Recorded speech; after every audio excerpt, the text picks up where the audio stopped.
Welcome to JWL Sports, where we review all the best sports clips from around the world. All right, we're watching a clip of First Things First, talking about Jared Goff's big contract extension. I was setting up this clip, and I heard just like a few seconds of it. I might lose my mind.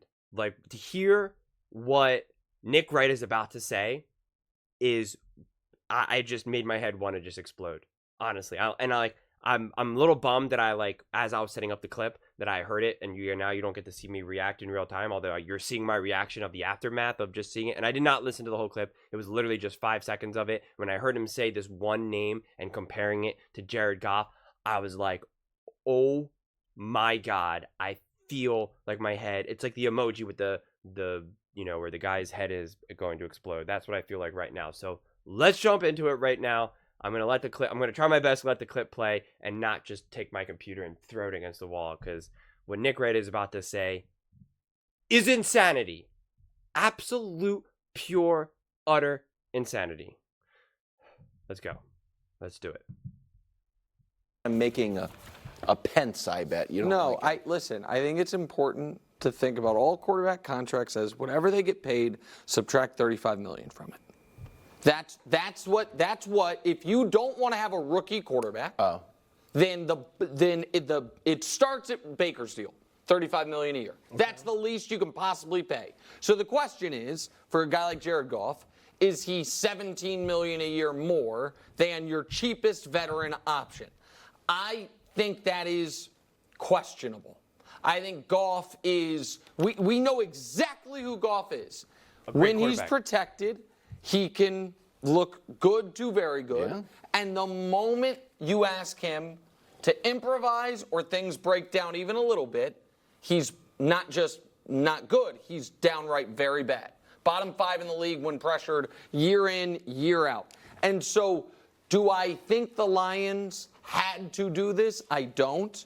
Do I think that it puts a bit of a ceiling on them? I do. If he was in Dak's situation where it's like, oh, he's going to be able to walk, then maybe I feel differently. But he wasn't going to be in that situation. Mm-hmm. Would I have rather seen him do it again and then been able to franchise tag him? Yeah, I would have. Because I think he is the chameleon quarterback, exactly as good as his surroundings, and with this type of payday, those surroundings naturally are going to atrophy somewhat. So I don't love the deal. So what you think they should have kept him, just not giving him the deal, yes. Kept him in their franchise? Well, so you're not saying move on. No, I'm not saying move on, but I just wouldn't be dying to give him a long-term deal. But here's the deal. It's only $170 million only guaranteed. That's a lot of guaranteed. But it's 7th highest. So, I look at this as a sign that teams are kind of looking at now, let's play the player, not just the position. He in years past, he was coming up. He might have been the highest paid guy in the league. Well, no, you think? Second. No, but it's happened to Matthew Stafford in Detroit. It happened to Jimmy Garoppolo in San Francisco. Second, but again, only 7th in terms of guaranteed money. The dude has been to a Super Bowl, and I get it. People say, oh, Sean McVay, the Rams. What'd he do with Detroit? A team with a horrible history. He gets them to basically their best season ever, right? NFC Championship, a half away from the Super Bowl, 3-4 points away from getting to the Super Bowl.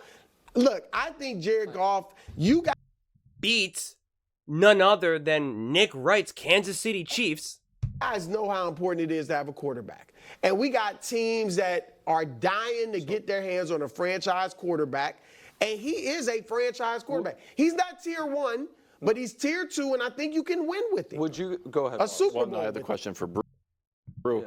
The Lions have now signed in this offseason Jared Goff, 212. Amon-Ra St. Brown got a $120 million extension, and Penei Sewell got 4 years, $112 million extension. So it seems like they are all in. Yes. The question to you is, are the Detroit Lions? That's Bob. Okay.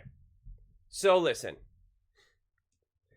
What Nick Wright is saying is just flat out wrong.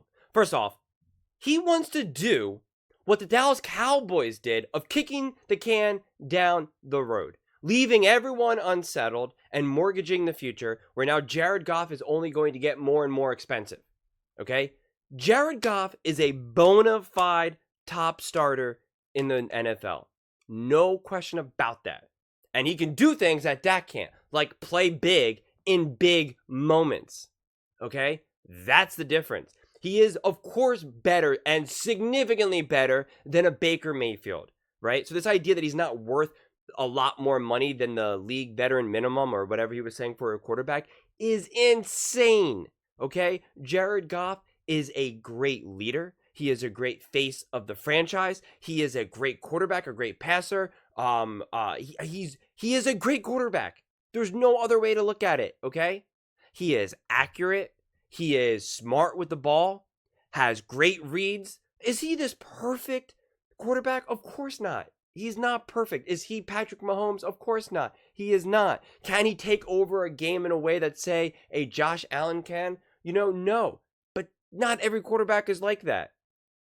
So this idea that if he's not Patrick Mahomes or not a Josh Allen, well, then we should only pay him like $30 million. Like, it just doesn't even make sense, honestly. He is a great quarterback. This solidifies the future and the culture and the present, quite honestly, for the Detroit Lions. It sets them up to be able to win now, and in a couple years, like Nick was saying, oh, this deal now makes it harder for them to have good players around him, and that's just not true, because the way how these contract signings are being done and how everyone's being paid, they're able to afford who they need to pay right now. And when it's time to pay these other players, they'll be able to afford them. Because a lot of these contracts now, within the next couple of years, are going to not be that expensive, relatively speaking. But if you do what Nick was saying, where you keep pushing it down the road, that's where you now land in the trouble of the Dallas Cowboys, where it's like, well, what the heck do? We can't afford to pay everyone. Who do we let go? And if we do let go of a Dak Prescott, we have to draft a quarterback, and now we have to develop a quarterback with a pretty good young core of a CD Lamb, Micah. How do we make that work? When it's really the opposite. You want a good, solid, experienced quarterback, and then have some of these other positions that maybe don't take as much time to develop, so they can now go and win now. And that's exactly what the Detroit Lions have. They have a quarterback who is composed, who's been in the biggest game, aka the Super Bowl, and knows how to win big games, knows how to overcome adversity, and knows how to be a leader. That is exactly what you want when you have a younger, up-and-coming team. So, to me, this is the perfect balance that the Detroit Lions have between, youth and veteranship, paying players versus some of the players that they haven't had to pay yet. This wasn't an obscene amount of money. This is the appropriate amount of money. And if anything, this hurts teams like the Dallas Cowboys, because Dak is going to look at that and say, well, I want that. And it's like, well, Dak, you're not worth that. Jared Goff has done more than you. Jared Goff has proven to be able to play big in big moments. You have not, unfortunately. So if anything, the Dallas Cowboys are like, oh my God, why did they do this? Why? And so I think this was a great, great move for the Lions, and I'm happy for Jared Goff. He deserves it. I don't understand why it's so cool to hate on Goff and say, right, he's not marginally better than Baker Mayfield. They're not even remotely in the same category. It's not even close. Not even close. Okay? Let me say it one more time. Not even close. Jared Goff, given the right circumstances, and I love how people always say this too. Well, he needs to have a good team around him. Everyone needs to have a good team around him. Everyone needs to have a good team around him. If the Kansas City Chiefs did not have the number one offense in the NFL, they wouldn't have won a Super Bowl. And Patrick Mahomes' numbers were suspect last season. Seems like Patrick Mahomes needed some help. Didn't he? Yeah, I think so. So I just don't know what we're talking about here. Please tell me the teams that win where they just have apparently a bunch of ragtag scrubs, but a quarterback that apparently can just lead them to victory, no question. It doesn't exist. It does not exist. You need to have a good enough defense or a great offense or a great defense and a pretty good offense. You need to have a combination of these factors. No one just wins. Patrick Mahomes, I guess I'll just have to say this forever. And I guess I'll just have to say that I'm going to say this forever. Patrick Mahomes is not winning a Super Bowl with the Carolina Panthers. He's just not. He is not winning with the Carolina Panthers. He is not winning with the New York Giants or the Commanders. He's not winning. He wouldn't have gone to a single Super Bowl or an AFC or NFC championship. No question. So this idea that Jared Goff should be dinged because he needs to have a team around him with some good coaches to compete is absurd to me. Not to mention, and this is a very important point, some players are better at overcoming a bad situation. But that doesn't mean that they're better than the players who need a good situation to thrive in.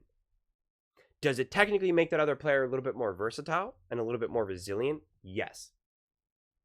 But Brock Purdy is a perfect example of this. Maybe Brock Purdy can only thrive in the situation that he's in, with having this great team around him, with the Shanahan and all of that. Maybe that's true. But that doesn't mean that he's not a great quarterback within that system. And that doesn't mean that then he should be pulled down because of it. Just because Brock Purdy also wouldn't be able to carry the Carolina Panthers to a Super Bowl.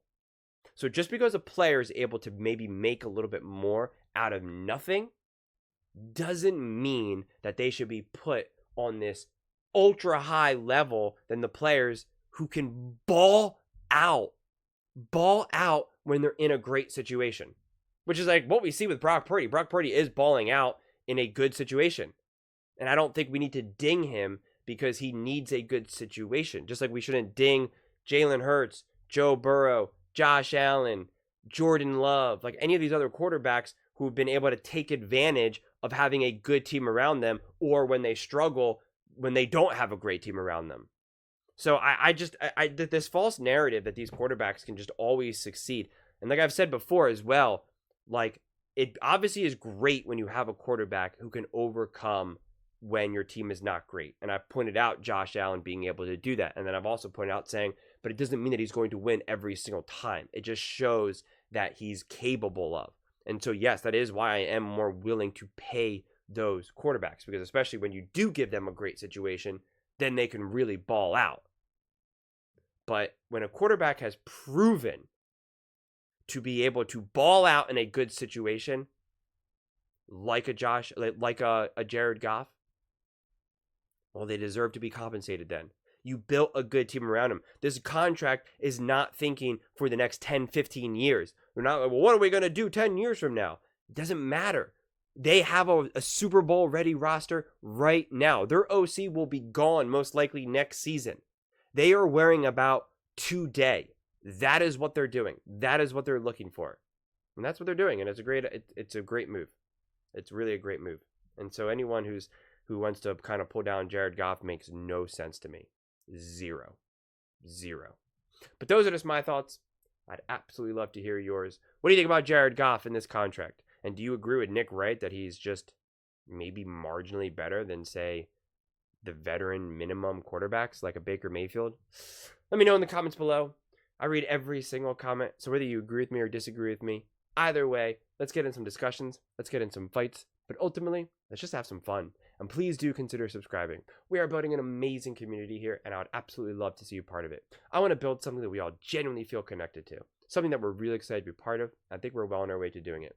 And please don't forget to give this video a thumbs up, as it really does help with the visibility and the algorithm. Thank you so much, and see you next time.